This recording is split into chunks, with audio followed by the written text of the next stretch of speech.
How's it going, everybody? My name's Warner Fields with Fields of Profit. Today I'm here with my friend Thomas, who is crushing it on Amazon. They're at about 1.6 million in the last 12 months. Super excited to get into your journey, Thomas. You just want to kind of introduce yourself, let them know how you got into Amazon. We'll kind of go from there. Yeah, so I was selling vintage clothing actually in college. That was kind of my hustle. I would just go to like Goodwill and bins and just buy stuff and just sell it on like websites like eBay, Depop. And then one day I was just scrolling on Instagram. And I just saw like a post for Miles like organic ad, or he was like I don't know what he was doing, but and then he kind of just forced in the bio, right? And I was telling my brother about it. We didn't do it for a few months, and then finally after I graduated, which was like last May, we just decided to hop in, and so it's already been about a year and a half now. So yeah. Awesome. So super quick growth, and we've actually already had your brother on the channel, Tom. So it's a cool like continuation of Yeah, you guys have done another exactly. like 500,000 in sales since I talked to Tom, I think. So excited to break it down, see where things have changed, and just kind of get back to the basics first though, a little bit, right? So most people watching this video, they're probably trying to start sourcing their first couple products. Like, what was one of those first products that you found? Like, how'd you find it?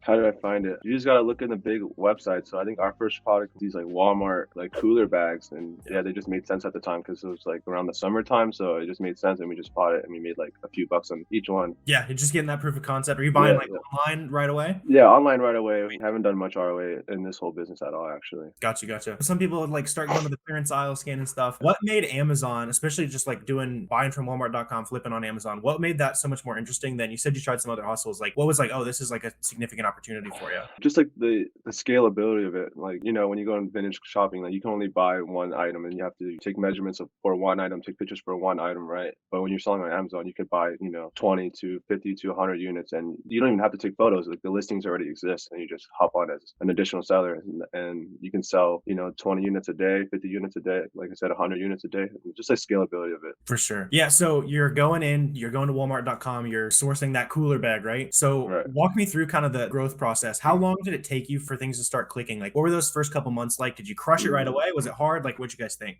Yeah, I definitely think it was pretty hard. It's a pretty big learning curve. So I think in our first month we did about $1,000 in sales. So after the net profit, it's probably like a few $100s. And then the second month we did like 7,000. So it started making more sense. And then the third month we actually did 60,000. So after 60,000, that's pretty decent profit. And that's when it started to really make sense to me that I could, make some actual income from it. That's awesome. Yeah, for me, it take like you play the comparison game really easily, right? Like back in the Yeah. day, it took me literally like I want to say 5 months to do my first $1,000 month. Now you guys are watching Yeah. the videos, you're tossing up on month one, that kind of thing. Yeah. Some people do 10K in their first month. It's crazy. People are crushing it these days. It's just like, first 3 months making like 100K or something, doing 100K revenue. Yeah, it is definitely crazy. I think the times have definitely changed. Like the information out here is just life changing. Like back then it'd be harder to do 100K months, but these new guys, they can do it like easily. Yeah, I love that. So you're talking, you going 1 to 7 to 60K right away. Like, what were some of the specific things you were implementing? Like, what were some of the big takeaways from that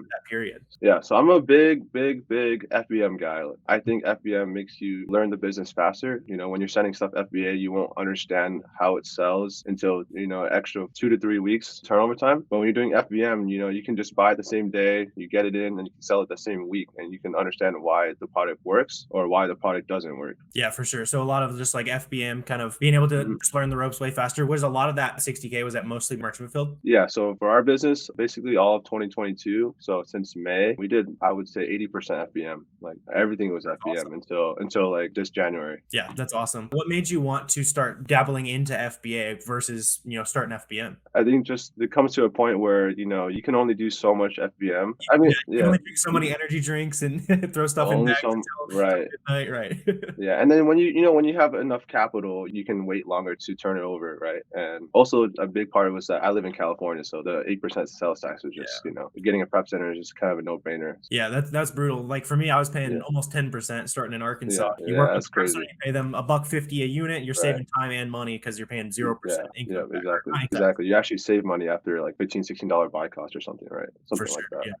Yeah. So something that I think is really interesting about how you and Tom are running the business is doing it as kind of business partners, right? Most people I talk to on the channel are just kind of one-man show. Maybe their spouse met a little bit here and there. How do you guys balance it? Do you have different roles as business partners? What is that Yeah. like working with your brother? Yeah, it gets a little confusing sometimes, but I mean, I think as people, as individuals, you kind of have gravitate to something you like toward in the business. So my brother, he kind of likes the finance side, like looking at the credit, kind of like overseeing the business. And for me, I kind of just like, being in the trenches and just grinding it out. And I mean, at the end of the day, we kind of do similar things. We have a focus board and we see what needs to be done that week, and we kind of just do it together. That's awesome. He's barking orders a little bit. You're telling him before, he's like, Yeah, hey, to be you honest, gotta go, you gotta do 100 of these merchant fill packages, right? Like 100%. Yeah, he is my big brother, so that's that's that's kind of awesome. how it goes. So would you say like for people getting into it, if they can find like that business partner, are you glad that you went in with a partner? Like how are you thinking about that these days? Yeah, I think for sure Amazon is very hard to do by yourself. It is possible, but I mean, at the end of the day, two can be better than one. Like you can do more with two people than two people do individually if Yeah. you do it right. Yeah, and I like what you're talking about. Like you're not going to be as passionate about what somebody else might be passionate about. Mm. It's all about finding that, that Yeah, that give and take. Like, I'm not a yeah, big picking up the phone call guy, so I have a guy right. that makes a lot of the wholesale calls and stuff for me. We just kind of Yeah, work exactly. together on that type of stuff, right? And if Yeah. the business is what you want it to be, right? You don't want to be working a business that And you like hate day in, day out. yeah, and the accountability too. Like, Yeah. when you're working by yourself, like you don't feel the need to wake up like at a certain time or work as many hours. But if you have someone like,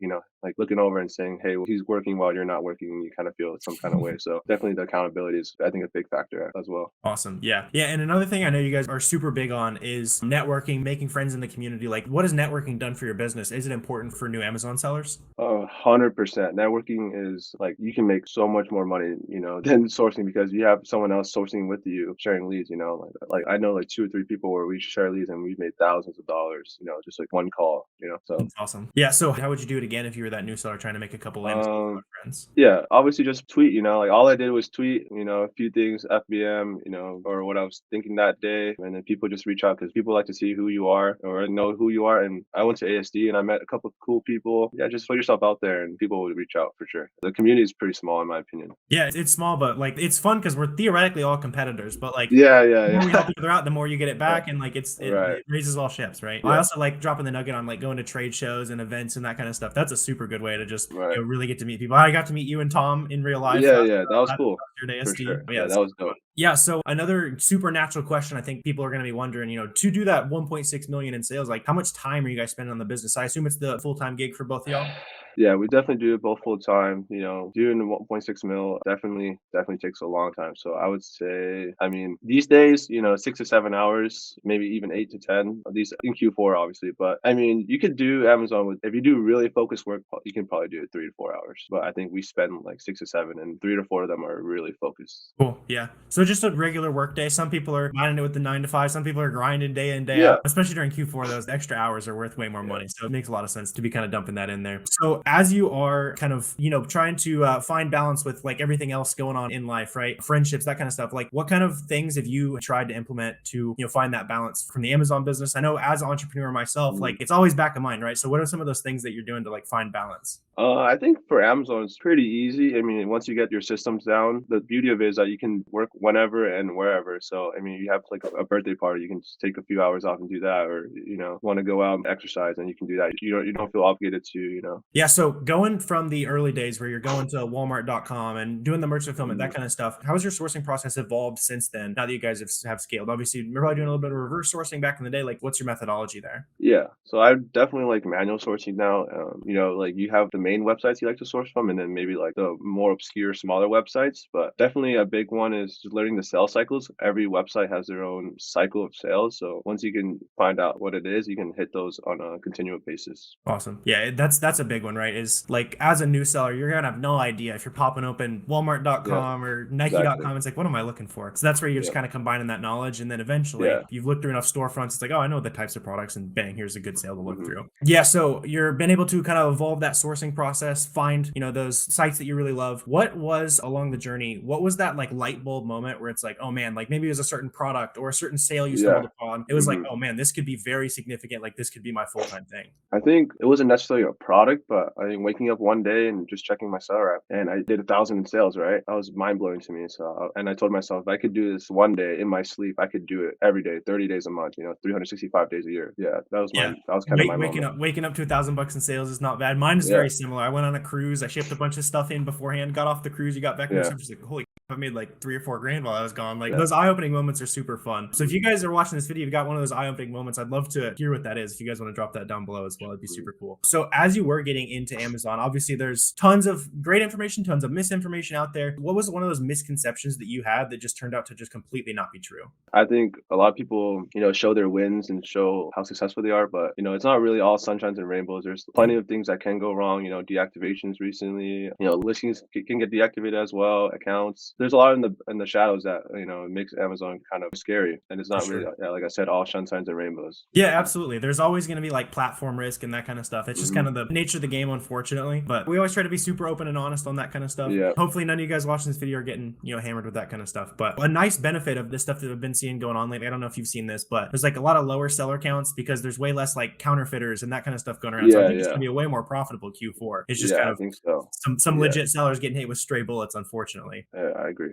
for sure. Yeah, and another thing that sellers like you are trying to grow the value of their time, that kind of thing. They're leveraging VAs, prep centers, all that kind of Mhm. stuff. What are you doing in terms of team building? Have you dabbled in that at all? Yeah, so I think earlier this year, yeah, we picked up 2 VAs, and then recently we picked up a third VA. So we have 3 Nice. total right now. Sweet. So all sourcing products for you full time? 2 of them sourced, and one of them is for admin. So, Nice. Yeah. um, Yeah. I waited way too long for that admin hire. It's yeah, so yeah. nice. Like the IP I complaints and the ungating. Yeah. It's Dude, yeah, you can make your admin even like revenue generating in a sense where she can do reimbursements for you. So and she kind of makes money for herself because you're probably not going to take the time to reimbursement claims, but she could do it for you. yeah, you're just grabbing those invoices, that kind of stuff. That's a Yeah, big one. exactly. So with your VA team, like what's your philosophy on like training, sourcing VAs? Do you have any, kind of bonus schemes? Like how are you helping your team become better? Yeah, so I think right now we kind of just tell them what websites to source, and then whatever leads that are good, we give them like a small like bonus. I think it's like $1.50 or something, which is I Sweet. think Yeah. or, yeah, $1.50. Yeah, adds a little bit of extra, Mhm. they're probably making $3 to $6 an hour in there. So it can Yeah, be yeah. significant when you're doing it that way. I like that. So when did you know you were ready to hire virtual assistants? I know a lot of people they jump in, they've made $1,000 in sales, like, oh, I'm ready to hire a team and all that kind of stuff. When did you know Mhm. that you were actually ready for that? I think when you confident in your keep analysis, I think keep analysis is very important because if you're not good at that, because you're gonna have to teach your VA how to source, right? So if you don't understand it yourself to the fullest, then you can't really extend that to your VA. Yeah, exactly. You're gonna have a hard time teaching somebody you don't know how to do, and they're not Yeah, always gonna come in like the most trained. And yeah, I yeah, like that. For me, I yeah, was like spending like 20 or 30 grand a month already. Just needed some extra yeah. hands on deck. I'm sure you guys were very Exactly. similar. Yeah, Exactly, yeah. Yeah, your VA should be, they shouldn't take over you for us. Like we still source probably more, even better than our VAs, but the yeah. VAs should pay for themselves plus more. So it's more of like supplemental income than, taking over the whole sourcing business. For sure. Yeah. So if you could kind of wind it back to the beginning, obviously you guys have found tons of success, grown pretty quickly. What was one of the big mistakes that you maybe would have reversed that you learned from? Yeah, I mean, if you're looking at a chart and there's a big drop, IP alert says something, and you're like, yeah, it was like 6 months ago, so we should be fine. Don't risk it. It's not Gotcha. really worth it. Yeah, you're gonna get hit, and it's not gonna be fun for sure. Awesome. And Yeah. that's really bad. Yeah. Yeah. Just avoiding those. You want to keep the account health safe, especially at the beginning. Mhm. Like it can Yeah. make way more of a difference. Like your Yeah. account, my account, we can tank a couple complaints, but you guys at home probably need to be a little bit safe with that Yeah, kind of yeah. stuff. Play a long-term game. Don't play like those short-term, cash grabs, Like try to play, safer, play safer. For sure. Yeah. And strategy wise, going back, obviously you guys grew really, really fast. So maybe you crushed it. Mhm. Maybe you're super happy with it. But was there anything you would have implemented earlier to be able to scale even faster? If I could go back, maybe start FBAing a little bit sooner. I think we Cool. took a really long time to FBM. I'm doing FBM, but for the most part, I don't really have much regret. But maybe a little bit of FBA sooner. Awesome. Yeah. Yeah. Yeah. So as far as like growing into the future of your business, like you guys are over 100K a month pretty consistently now, right? Yeah. Yeah. So Yeah. what's holding you back from those 200K months, 300K months? Like, what do you think that factor is? I think just capital. You mean you gotta Mhm. have a lot of capital to generate a lot of revenue. So you gotta really figure out how to turn it faster or how to get more of it. Cool. Has there been any tips or anything like that that has helped you access more capital as you've been able to grow? I mean, yeah, just like I said like earlier, just FBM. When you Yeah. FBM, you can turn your money like 2 to 3 weeks faster than if you just send an FBA. So you gotta just keep doing that. And then after that, when you do that, you can pay back your credit cards, and then you can request for higher limits. For sure. Yeah. Just moving that money faster is super, super important. And you guys watching this, if it just came out, like taking advantage of Q4 is the best time to do it, right? Yeah. So moving forward into the future, like call your shot a little bit here. Like, what's your goal for next year? Like business model wise, what's your revenue goal? We can come back and see if you guys made it happen. Yeah. So this year so we're at I think 1.6, right? So I want to try to do 2 million this year, and then Mhm. maybe 3 to 4 million next year, or maybe just Awesome. maintain like 2 to 3. Yeah. next year. Awesome. What are you hoping your breakdown to be? OA, wholesale, all that kind of stuff. Where are you guys thinking that? So right now it's a little bit of like 80-20, 80% Mhm. OA, 20% wholesale. Maybe next year, maybe 50-50, something like that. Yeah, I think a lot of people look at like wholesale as like this magic silver bullet, but like doing Yeah. both, catching the low-hanging fruit in both places, like doing Yeah. OA the last few months of the year, back to school, Christmas, all Yeah. that kind of stuff. It's just such a good cash flow machine. Yeah, there comes to a point where you can just, know what sells and just buy it continually year round and just maintain that cash flow for sure. For sure. Yeah, so let's say you're that guy or girl, you've made $0 in sales, you're trying to get the ball rolling, right? What are those couple action items that you'd really recommend that they can do to just start taking action today? I think the biggest step with anyone is just, make an account.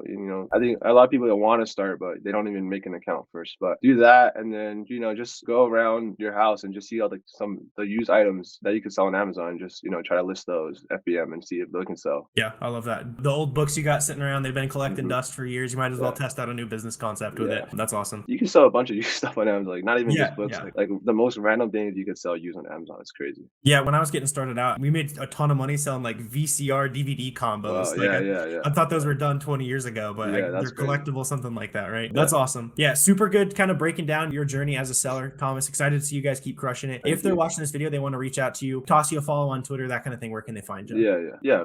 Follow me at Wi-Fi Thomas on Twitter. I'm mainly on Twitter. I'm not really on Instagram. Awesome. My Sweet. Instagram is Transcend Ecom. Yeah, but Awesome. Yeah, we'll get that link on down Twitter. below. Yeah, go drop Thomas a follow, send him a DM if he dropped a good gem for you, learned from it, that kind of thing. Yeah. But yeah, really appreciate you hopping on the channel here, Thomas, chopping it up with me here for a bit. Hey guys, I also just wanted to pop in here real quick and let you know that the course that Thomas learned from and tons of other success stories on the channel, the FBA Roadmap, is on sale right now for Black Friday. It's the only sale of the year that we do. It's $100 off. You can hop in. You're going to get over 20 hours of content. You're going to get weekly Zoom calls. You're going to be able to DM me if you have questions. Hey, how much should I buy of this product? Super happy to help you out with that kind of stuff. And then if you join right now at the lowest price that you'll ever see again for the FBA Roadmap, you hate it, it's not for you for whatever reason, shoot me an email back within 2 weeks. I'll get you your money back. So go ahead and take advantage of the Roadmap Black Friday sale going on today. Would love to see you come in there, take action, and become another success story with all the kind of private information we don't share publicly. So I really appreciate you guys watching this video. Hope you got a ton of value out of hearing Thomas's story. Super awesome to see Thomas and tons more of you guys crushing it lately. Especially excited to see everybody's Q4 December results. It's going to be awesome. Take action. This is the best time of the year to do it. Super excited to see everybody crush it. Thanks for watching the video, guys, and I will see you next time.